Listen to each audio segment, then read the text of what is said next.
Welcome to Your Inspired Journey. I'm Carla Andrews, and I'm excited and have the great pleasure of interviewing and having this great session with Paul Fortune. He is a coach. He helps others in regards to just taking action, and he's really going to share with us a little bit about his journey and how he's come into this part of how he's applied it to his life. Welcome, Paul. How are you? I'm well, Carla. How about yourself? I'm so excited to be on your podcast and really ready to dive right in. That's fantastic. So tell the world a little bit about who you are, what it is that you do, and then we'll go from there. Okay, well, I am a mindset coach, so I help people improve their mindset so they're more present with their friends and family, and they're more focused at work, and more importantly, they feel better on the inside. And the way that you do that is by training your mindset. So when you wake up in the morning, before you grab your phone to check your social media or your emails or turn on the radio or turn on the TV, take a moment to think about things that you're grateful for. You only have to take a few minutes, and that helps start your day off on the right foot. And you start doing that, you start pointing out the things that are more positive in your life. Like, oh, look at my phone. I just got a free coupon for Starbucks on coffee. My day's getting better, even better. And you start pointing out things that are positive in your life, just like you could do the negative way. If, you're on your way to work and you have a flat tire, just my luck. This always happens to me. I would always get a flat tire because bad things always happen to me. Yeah, bad things happen to you because you're always looking for the bad things. You're not looking for the positive things. So that's what we do. We try to train them. No, that's fantastic. So you're saying basically like, where energy goes. How's that statement again? It's like where your focus goes, energy flows. I like it. I haven't heard that, but I like how it fits. It really fits. So the mindfulness of really just thinking of having a positive mindset when you're waking up and starting the day in the right mind, right? Really right mind. And then being able to not focus on anything that you think may happen to you or all the negative things, but really focusing on, expecting good in your life.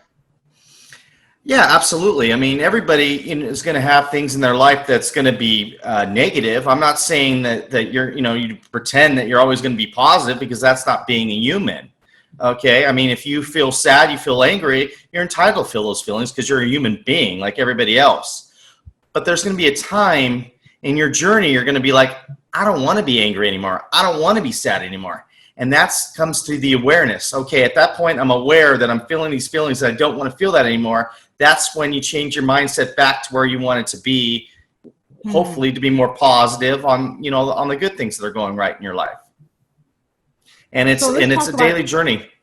Isn't it right? Because it's I would always tell others, it's like your mindset and your mind is like grass, right? So in front of a home, you could cut the grass for 50 years, but if you're not grooming it, right, or taking care of it for a good 5 weeks, it didn't matter that you took care of it for 50 years, right?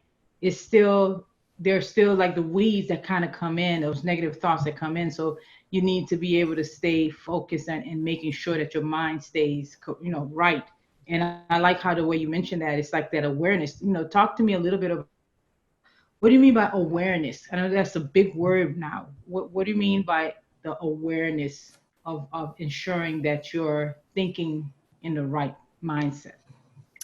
Well, it starts with self-love. You have to love yourself first.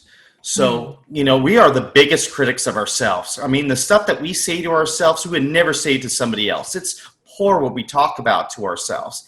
And we got to start thinking about that.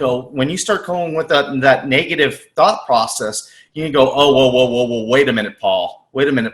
You're better than this. You're way better than this. You don't go through that rabbit hole. I hear what you're saying now, Paul. But that's not right. You are going this direction. You're not going down that negative route. So it's just training your mind when you start to think of these negative things, because we're all human. It always happens to us. We start to think, oh, wait a minute. I'm going down this route. I don't want to go down this route. I want to focus myself on the positive. So it's just a matter of catching yourself. And it all starts with loving yourself first. You have to be happy with yourself, have confidence inside of yourself first before you can kind of change your mind. Because if you do not love yourself, everything is going to be for naught. You're not, and you could say to yourself positive things all day long, but if you don't feel it inside of you, it's not going to happen for you. So the first step in this journey is to find self-love. And that's not an easy process for a lot of people, and it takes work, and you got to give yourself a break when things aren't going your way, or you know on a Sunday afternoon, maybe you're watching TV and you're thinking, oh, you lazy bum. No, maybe you worked 60 hours a week and your body's telling you need to chill out. So don't be so hard on yourself. So that, I believe, is the first step, is self-love. So okay, so that's a great step when it regards to self-love, right? Being graceful, like almost like forgiving yourself, right? Or not being too critical. What's another way or another step that we can, move toward loving ourselves, a little bit more than being so critical to us, to our own self? Well, I think selflessness is another key factor. Doing things for other people that there's not a monetary gain, and that could be, if you like children, maybe you go to the hospital and you reach the sick children, or if you want to help out the elderly, you go and volunteer at a convalescent home, or if you like the beach, start doing a cleanup with the beach. Do something that you don't get a monetary gain. It's so powerful and makes you feel so good that you're finding purpose in your life. It's just not all about you. You're helping out, your fellow man. You're helping out, the earth, and helping out the universe. So it really matters, right? It's not just about getting success for yourself. It's looking something bigger than who you are, and being able to contribute to society as a whole. So that I would guess that would give you that positive feel for helping someone else beside who what it is that you're trying to do. And you're right, it's not all about money. It's how can you help someone else just have a better life or a better day. And sometimes just for that time, being around that person and smiling with that person, right? I think that those little things can make a big difference, wouldn't it? Oh yeah, a compliment to somebody else that's not out of the blue. It could be as simple as, I love your smile, to the other person. You don't think anything about it, and that could have just changed the person's day. They're like, oh, somebody really likes my smile. It just brightens their day. Yeah. You have a beautiful smile. Thank you. And you're right. It's like something just that small can really just make a big difference. You're right. So do you see, as far as like from those that you are talking, 'cause I want you to share a little bit about what it is that you do specifically. I know you said that you're a coach, and you're dealing with mindset. Like, how do you start the process with a client in regards to coaching them about their mindset? Well, the first thing I do, I have a 30-minute consultation to see if I'm right for them and they're right for me. And what I do more than anything else is this: listen. I listen to what they have to say and have empathy for what they're talking about. I want to set up this space that I'm not judging them, that they can open up to me and be vulnerable with me, and we start there. And I think that it's a very powerful tool. If you can be vulnerable, that is not a weakness, that's a strength. And if I can get them talking and really share what's on their mind, I feel like I'm doing a good service. Because a lot of times in life, people don't listen. You know what I mean? Everybody wants to talk. People stop talking just to be polite for the other person to talk. And to have somebody actively listening to what they have to say and having empathy for what they have to say, I think is extremely powerful. And I think that coaching allows that avenue for a lot of people, that to have that voice, with their busy lives. They're a mom, they're a husband, and they're go, and they really don't have that voice. And then they have somebody that they have a call with, that's actually listening to what they have to say, and they can express their feelings without being judged. So I think that's the number one thing, is listening and having empathy Mm. for what they are saying. Yeah, those are two key factors as being a coach. And you're right. You could be with loved ones, but sometimes our friends and our family members, they don't want to hear all the problems that we're going through. So having that objective person, such as yourself, where they're able to just ask for feedback sometimes, right? I'm sure you have clients that you're just asking for feedbacks or accountability, whatever it is. But sometimes we just need someone to listen to us, like you said, and just listen to our story or whatever it is that we want to share without the judgment. So you're absolutely correct about that. So how about when you're dealing with a client, and the client is not in the space where they may need more than just coaching.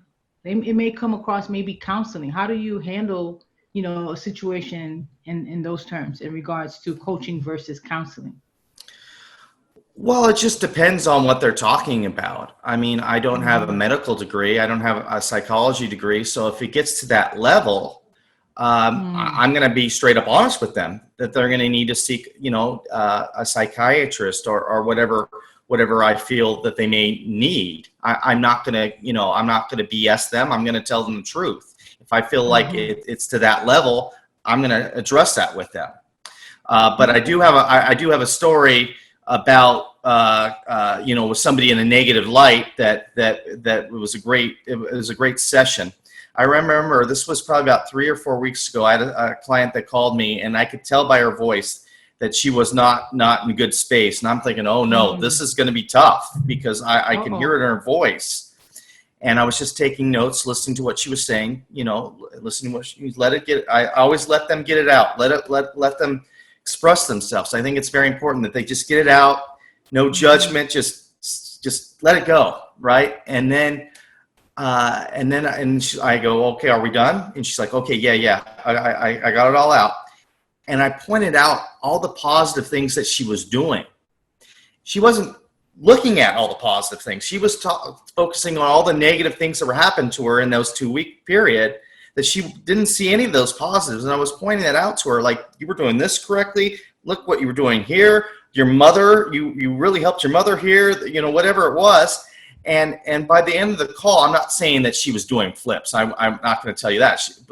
But she definitely was in a different space than when she started. And it was just me simply pointing out the positive things that she was doing, because she was not Mm-hmm. looking for them. She was just looking all about the negative. So that was a little piece of the coaching that I was able to help her. But if it gets to a certain level, I'm going to be honest with them, no BS. Mm. And I'm going to tell them, you're going to need to seek a psychiatrist or whatever, that may come up.